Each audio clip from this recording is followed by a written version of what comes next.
इसमें 9 या 10 को जो भी मुस्लिम धर्मगुरु घोषित करेंगे उस दिन उनकी बकरीद का कार्यक्रम संपन्न होगा पूरे प्रदेश के अंदर। और 14 जुलाई से लेकर के लगभग श्रावण पूर्णिमा तक यह पड़ेगा। 12 अगस्त को रक्षाबंधन का पर्व भी पड़ेगा। प्रत्येक सोमवार के साथ साथ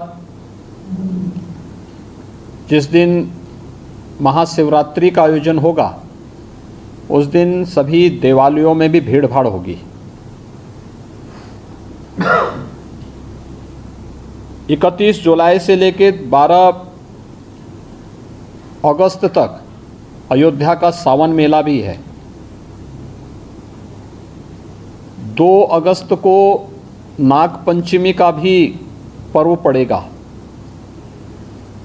और 31 जुलाई से 9 अगस्त के बीच में मुहर्रम भी है। देखिए, सभी आयोजन एक दूसरे के साथ जुड़े हुए हैं। मुहर्रम के दौरान तृतीय सोमवार 1 अगस्त को पड़ेगा, चतुर्थ सोमवार 8 अगस्त को पड़ेगा। रक्षाबंधन का आयोजन भी इस दौरान है और श्रावण पूर्णिमा 12 अगस्त को पड़ेगी। ये नागपंचमी, रक्षाबंधन और जो 2 सोमवार भी इस दौरान पड़ेंगे। इस दिशा से इसकी कार्य योजना बनाने के लिए जो हम लोगों ने धर्मगुरुओं के साथ संवाद बनाने की कार्रवाई को विभिन्न अवसरों पर अपनाया है, उसको हम पहले से ही तैयारी कर लें और बहुत सारे जनपदों ने इस पर अपना कार्य प्रारंभ भी किया है। और मुझे लगता है कि हमें इसको एक निरंतरता देनी चाहिए। संवाद बनाने में कोई भी किसी भी प्रकार की कोई समस्या नहीं होनी चाहिए।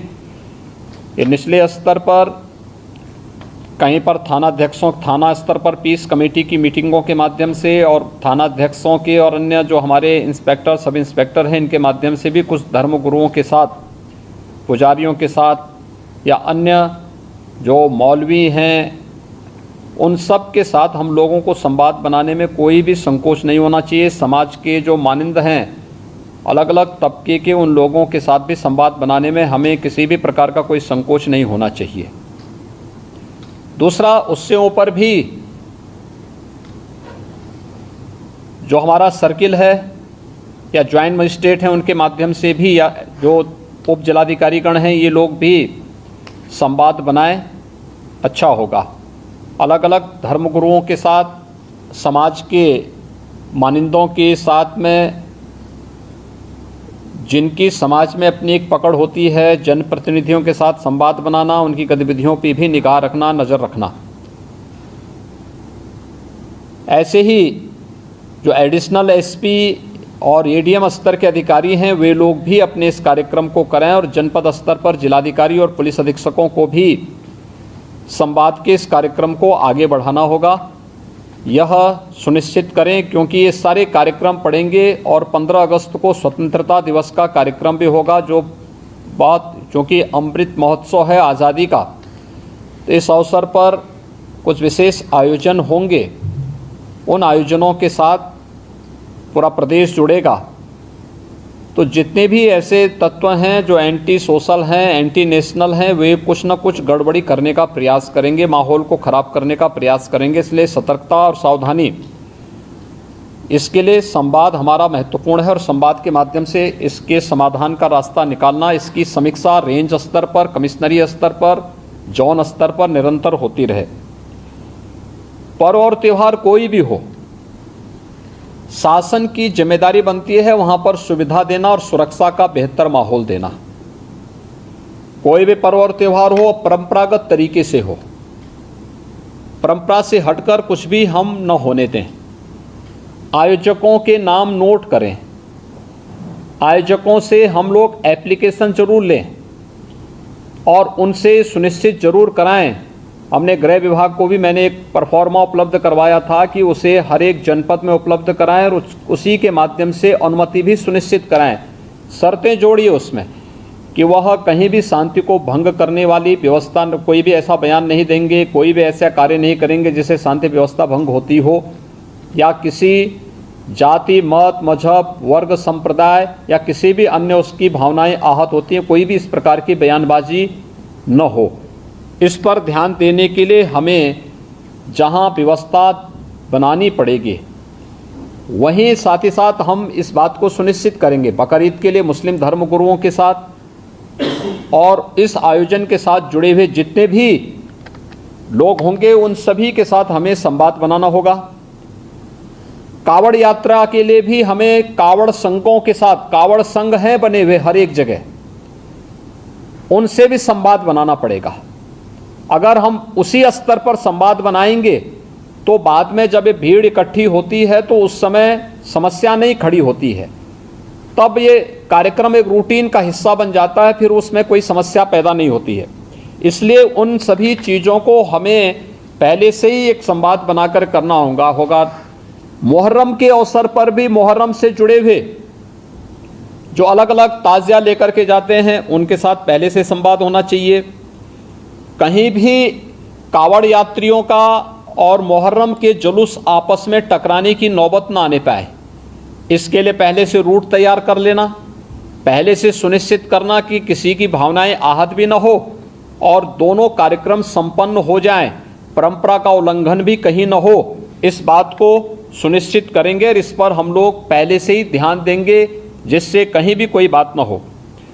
दूसरा, नगर विकास के द्वारा और पंचायती राज विभाग के द्वारा स्वच्छता को, सैनिटाइजेशन को जहां प्राथमिकता के आधार पर आगे बढ़ाना होगा, वैसे भी संचारी रोग नियंत्रण का एक कार्यक्रम 1 जुलाई से चल रहा है।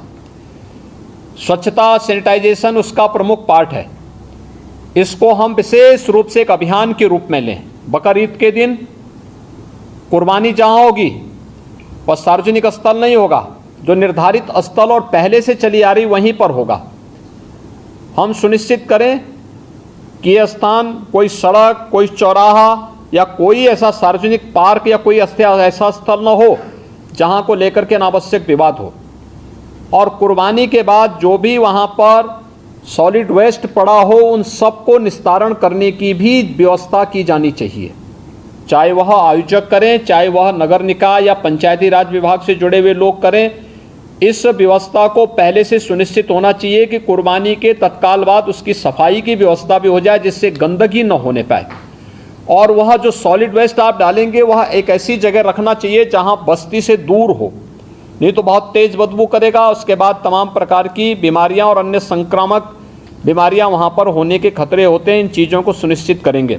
उसको पानी में बहाएंगे भी नहीं, ये भी सुनिश्चित करेंगे।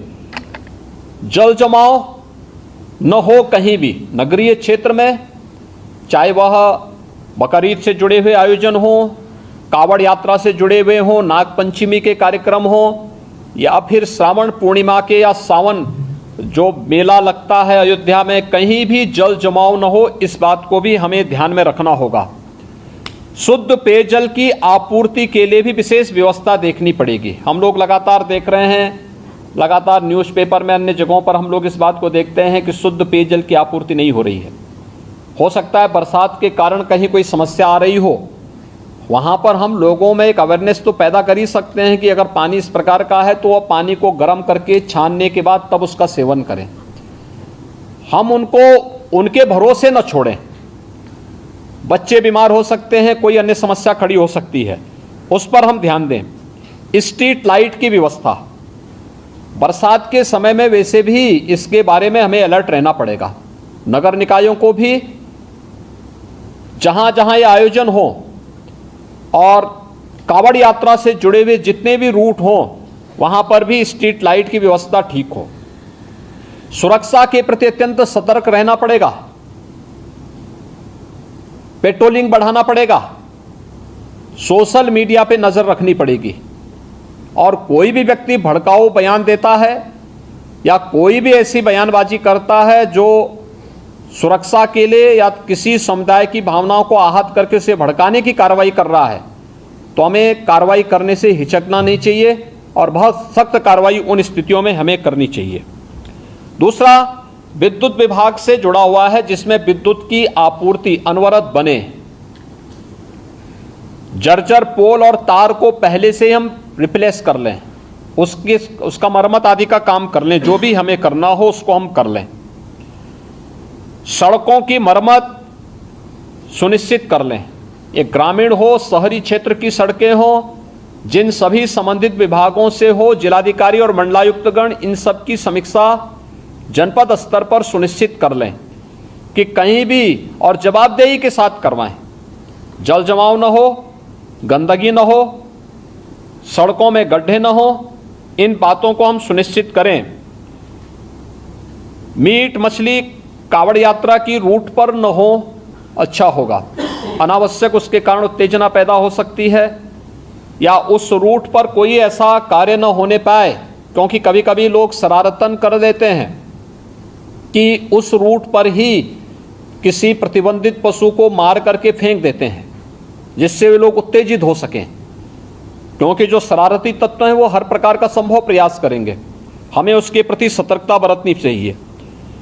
ऐसे ही वह जो कार्यक्रम जो भी हो परंपरागत तरीके से हो, कुर्बानी प्रतिबंधित स्थलों पर न हो, या कावड़ यात्रा भी परंपरागत रूट से ही जाए, परंपरागत रूट से हटकर जाने की परमिशन हम कतई न दें।